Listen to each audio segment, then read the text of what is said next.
Hola, mi nombre es Brian y esto es Cof Academy. Sean bienvenidos a un nuevo video del curso de Java. En esta ocasión vamos a revisar el concepto de métodos y vamos a reestructurar la calculadora que realizamos en el video 11. Si no viste el video donde hicimos la calculadora, te dejo un enlace en las tarjetitas del video. Bien, vamos a comenzar hablando de los métodos. Un método es lo que le da el comportamiento a un tipo de dato. Entendamos por comportamiento a una acción que se ejecuta en un bloque de código definido. Si queremos que una acción se ejecute cuando y como queramos, debemos definir estas líneas de código en un método y darle un nombre. En otras palabras, podríamos verlo como una caja negra. Tenemos que dar datos como entrada y obtendremos datos como salida. La sintaxis básica de un método se ve así. El tipo de acceso nos permite definir quién va a tener acceso a utilizar el método que estamos definiendo. Existen tres modificadores de acceso, que son public, private y protected. Si no definimos ningún tipo de acceso, se establece el tipo por default. Vamos a ver más a detalle los modificadores de acceso en próximos videos. El tipo de retorno especifica lo que el método va a retornar como resultado de su ejecución. Por ejemplo, un método que retorna la suma de dos números enteros puede especificar su tipo de retorno como int, ya que estará entregando un número entero como resultado. Si un método no retorna nada, esto debe estar especificado con la palabra clave void. Es importante mencionar que un método puede retornar solo un valor o un objeto.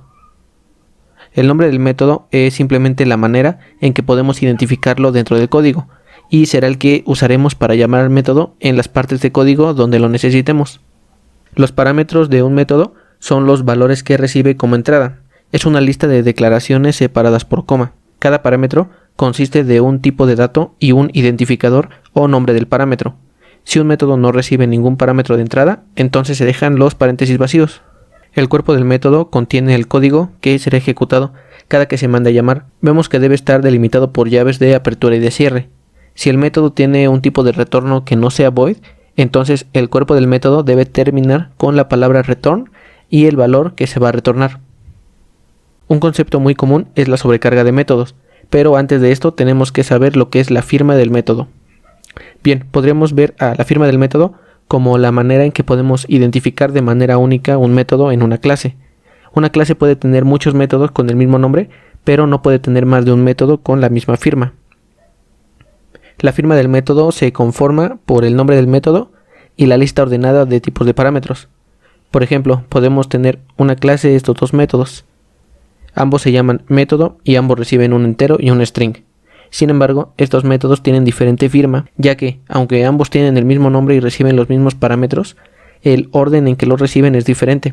Así es como podemos identificar los métodos que tienen el mismo nombre, revisando la lista de parámetros y el orden en que se reciben. Teniendo claro el concepto de firma de método, podemos pasar a la sobrecarga de métodos. Esto es simplemente que una clase puede tener múltiples métodos con el mismo nombre, siempre y cuando su firma sea diferente. Lo podemos ver claramente con la clase printStream. En esta clase es donde se alojan los métodos de println que hemos estado utilizando para imprimir información en la consola. Tenemos una sobrecarga de métodos al tener el mismo nombre, que es println, pero recibiendo parámetros distintos dependiendo de lo que vayamos a imprimir, haciendo que la firma del método sea distinta. Ahora que tenemos conocimiento de los métodos y revisamos su sintaxis, vamos a reestructurar nuestro proyecto de calculadora. Aquí tengo la ventana de IntelliJ. Voy a crear un nuevo proyecto para nuestra calculadora. Doy clic en Create New Project. Selecciono que sea un proyecto Java con el JDK11. Damos clic en Next, nuevamente Next, y el nombre del proyecto será Calculadora Reestructurada. Y damos Finish. Bien, aquí tengo listo el proyecto creado y aquí tengo el código de la calculadora que habíamos hecho. Lo voy a tomar como base para reestructurarlo en el nuevo proyecto. Primero vamos a crear dos paquetes. En uno tendremos la clase principal y en otro tendremos la clase calculadora, que es donde estará nuestra lógica. Entonces en src doy clic derecho, New, Package. El primer paquete va a ser com.cofacademy.principal y doy Enter. Y el segundo paquete será com.cofacademy.calculadora. Listo, ya tenemos creados los dos paquetes. Voy a crear la clase principal en el paquete principal. Doy clic derecho, New, Java Class y le voy a llamar principal. En esta clase es en la que tendremos nuestro método main, que es donde arranca nuestro programa. Ahora voy a crear una clase llamada calculadora dentro del paquete calculadora. Doy clic derecho, New, Java Class y escribo calculadora. Listo. La clase calculadora será la encargada de realizar la lógica necesaria para las operaciones. Tenemos implementadas 4 operaciones: la suma, la resta, multiplicación y división. Voy a definir un método para cada una de estas. Empecemos con la operación suma. Si revisamos el código que ya habíamos hecho, vemos que le estamos solicitando al usuario dos números que son de tipo float. Y como resultado de la operación de suma, estamos almacenando el valor en una variable de igual forma de tipo float. Entonces esto vamos a implementarlo en un método dentro de nuestra clase calculadora. El método debe ser de tipo public para que otras clases puedan tener acceso a él. Más adelante revisaremos los otros modificadores de acceso y en qué momentos es conveniente utilizarlos. Lo que sigue es el tipo de retorno del método, que en este caso será float, ya que estaremos retornando la suma de dos números flotantes. Lo que sigue es el nombre del método. Vamos a llamarlo operación suma. Ahora, dentro de los paréntesis, que es donde se tiene la lista de parámetros, necesitamos recibir dos números flotantes que son los que el usuario va a ingresar. Entonces escribimos separado por coma float número 1 y float número 2. Esos serán los parámetros que vamos a recibir. Después necesitamos abrir y cerrar llaves para definir el cuerpo de nuestro método. Dentro del cuerpo del método tenemos que realizar la operación. Podemos definir una variable para esto. Podemos escribir float resultado y esto va a ser igual a la suma de número 1 más número 2, que son los parámetros que estamos recibiendo en nuestro método. Por último, como el tipo de retorno de nuestro método es de tipo float, tenemos que retornar un valor del mismo tipo. Para esto usamos la palabra return y seguido a esto el valor que queremos retornar. En este caso vamos a retornar la variable resultado, que es donde tenemos almacenada la suma de nuestros números. Entonces decimos return resultado. Y listo, ya tenemos nuestro método de operación suma terminado. El siguiente paso es utilizar este método desde nuestra clase principal. Voy a copiar el código que ya habíamos realizado, en el que se le pide al usuario que ingrese los números. Y lo pego dentro de nuestro proyecto. El IDE nos marca un error porque no hemos importado la clase scanner. Vemos que el IDE nos marca una sugerencia, nos dice que con alt intro podemos importar la clase que nos hace falta. Nos posicionamos sobre scanner y con la combinación alt intro y listo, se nos generó el import que necesitábamos y ya no tenemos error en el código. Para que podamos llamar a nuestro método desde la clase principal, tenemos que crear un objeto de la clase calculadora. Entonces vamos a escribir calculadora, vamos a llamarle a nuestro objeto cal, va a ser igual a new calculadora. Recordemos que al ser un constructor vacío lo que estamos utilizando, no es necesario que lo implementemos en la clase calculadora. El compilador entiende que estamos creando un objeto de la clase calculadora y vemos que arriba se nos ha generado el import correspondiente al paquete y al nombre de la clase que estamos utilizando. Ahora necesitamos llamar al método operación suma. Para esto accedemos por medio de un punto. Entonces escribimos cal, que es nuestro objeto, punto, operación suma, que es el método que vamos a utilizar. Necesitamos pasarle dos parámetros que son los números que se van a sumar. Esos números ya se los pedimos al usuario en las líneas de arriba. Entonces simplemente le pasamos número 1 y número 2. Y terminamos con un punto y coma. Aquí es importante que vean que cuando se llama al método no se escribe el tipo de dato de los parámetros. Es decir, no le vamos a pasar, por ejemplo, float num1. Nos estaría marcando un error. Simplemente tenemos que pasarle el nombre de las variables que ya declaramos. Estas variables ya son de tipo float, entonces no hay ningún problema con que las pasemos directamente. El método operación suma nos da como resultado un número flotante, una variable, un resultado de tipo float. Entonces necesitamos almacenar este resultado en una variable. Vamos a crearla y vamos a llamarla resultado. Entonces antes de la llamada a nuestro método decimos float resultado es igual al resultado de la ejecución del método operación suma. Para hacer una prueba de nuestro método vamos a mandar a imprimir el valor de la variable resultado en la consola. Entonces escribimos system.out.println y entre paréntesis vamos a pasarle la variable resultado, que es la suma de número 1 más número 2. Vamos a ejecutar nuestro programa. Como primer número vamos a ingresar un 3 y como segundo número vamos a ingresar un 4. Y vemos que efectivamente nos está imprimiendo un 7, que es el valor que se está almacenando dentro del resultado. Vamos a revisar paso a paso el código que hemos hecho hasta ahora. Estamos creando un objeto de tipo scanner con el que vamos a poder leer números de la consola. Estamos creando nuestras dos variables de tipo flotante, número 1 y número 2, que es donde almacenaremos los números que el usuario ingrese. Le damos la instrucción al usuario de ingresar el primer número y lo guardamos en número 1 con el método nextFloat. Hacemos lo mismo para el segundo número y lo guardamos en número 2. Posteriormente creamos un objeto de tipo calculadora, es decir, de la clase que creamos previamente. Después creamos una variable de tipo flotante, la llamamos resultado. En esta variable es donde vamos a almacenar el valor resultante de la ejecución del método operación suma. Si vamos al método operación suma, vemos que estamos recibiendo dos números, número 1 y número 2. Estamos creando una variable interna llamada resultado. En esa variable estamos guardando el valor de la suma de número 1 más número 2 y retornamos como tal ese resultado. Podemos simplificar este código sin la necesidad de utilizar la variable resultado. Simplemente en el return podemos hacer la operación directamente, la operación de la suma. Entonces podemos eliminar esta línea y lo que vamos a retornar será directamente la suma de número 1 más número 2. Lo que hará el compilador será realizar primero la suma y el valor resultante será el que va a retornar. Del mismo modo podemos simplificar nuestra clase principal. No es necesario que creemos una variable para almacenar operación suma.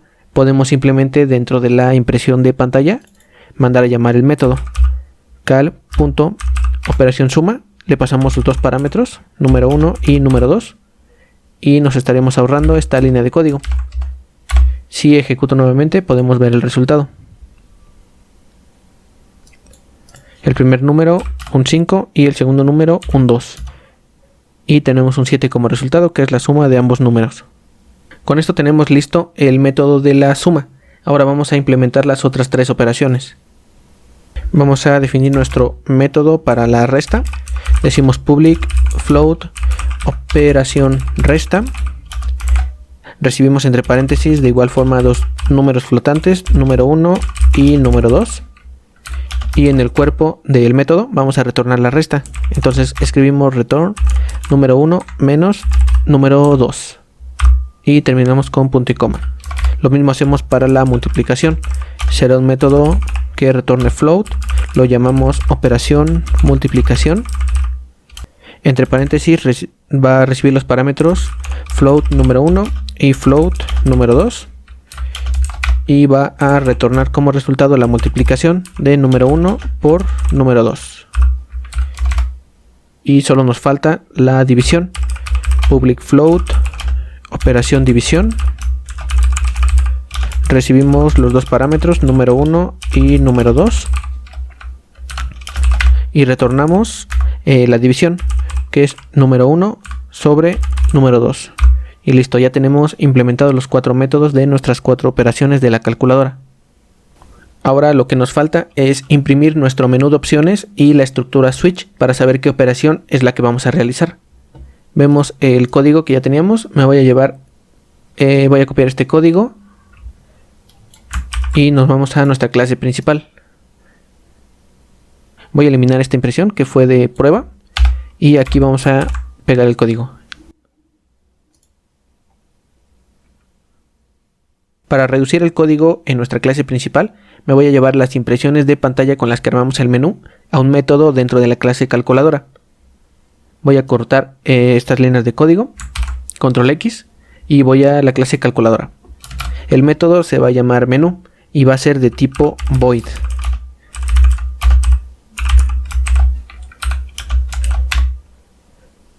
Es de tipo void, ya que no va a retornar ningún valor, simplemente va a ejecutar las líneas de código que estén en el cuerpo de este método. Aquí voy a poner las impresiones de pantalla que quité de la clase principal. Ahora en la clase principal simplemente voy a llamar al método menú. Entonces escribo cal.menú y listo. Como el método es de tipo de retorno void, no necesito almacenar su resultado en ninguna variable. Simplemente lo mando a llamar y cuando la ejecución llegue a este punto va a imprimir todas las líneas de código que le estoy indicando y continuará el flujo sin ningún problema. Ahora sí, vamos a sustituir las operaciones del switch por el llamado a los métodos de la clase calculadora. Por ejemplo, en el case 1, en caso de que el usuario elija hacer una suma, en vez de realizar la operación directamente aquí, voy a quitar esta línea y dentro de la impresión de pantalla mando llamar al método de la suma. Entonces escribo cal.operación suma y le paso como parámetro el número 1 y el número 2, que son los que ingresó el usuario. Lo que hace el compilador primero es evaluar lo que está dentro del paréntesis. Entonces está viendo que se está llamando un método que tiene como resultado un número flotante. Primero realiza la operación, obtiene el resultado y por último hace la concatenación de la cadena el resultado es con el valor resultante de la suma. Vamos a hacer lo mismo con la resta. Vamos a eliminar la operación en resta de aquí y dentro del paréntesis escribo cal.operación resta y los mismos parámetros número 1 y número 2. De igual forma la multiplicación, quito la operación y dentro del paréntesis llamo al método operación multiplicación y le paso los parámetros número 1 y número 2. Y en el caso de la división, recordemos que si el número 2 fuera 0 sería una operación inválida, ya que no se puede dividir sobre 0. Entonces dentro del else es donde se realiza la operación, la quitamos de aquí directamente y dentro del paréntesis llamamos al método operación división y le pasamos parámetro num1 y num2 y listo. Ahora voy a ejecutar para probar los métodos que acabamos de crear. Nos pide el primer número un 10, el segundo número un 5, nos pinta el menú, vamos a elegir la suma y el resultado es 15 efectivamente. Ejecuto nuevamente, el primer número 5, el segundo número 3, ahora con la opción 2 que es la resta y el resultado es 2, es correcto. Nuevamente ahora la multiplicación, primer número 5, segundo número 2, la opción 3 multiplicación y el resultado es 10. Y por último la división, primer número 10, segundo número 5, la opción 4 que es la división y el resultado es 2. Están funcionando correctamente todos los métodos que acabamos de crear. Y listo, de esta forma reestructuramos nuestra calculadora dividiendo el código en clases y agrupando las funcionalidades en métodos. Aún podríamos crear más métodos para hacer que nuestra clase principal se viera aún más limpia. Por ejemplo, podríamos tener un método en el que se nos solicite que se ingrese un número por consola y así nos llevaríamos estas líneas de código donde le pedimos al usuario que ingrese el número a un método dentro de la clase calculadora y haríamos que nuestra clase principal se viera todavía más limpia y más estructurada. A partir de ahora podemos pensar en agrupar las funcionalidades de nuestros programas en clases y métodos para tener un código más limpio y más estructurado. Con esto terminamos el tema de hoy. Si el video te gustó, te invito a dejar tu like y suscribirte al canal. Recuerda que el curso se actualiza cada semana con nuevos temas. En la descripción del video te dejo el enlace al código fuente para que puedas descargarlo y seguir practicando, y además te dejo los enlaces a las redes sociales del canal. Nos vemos en la próxima.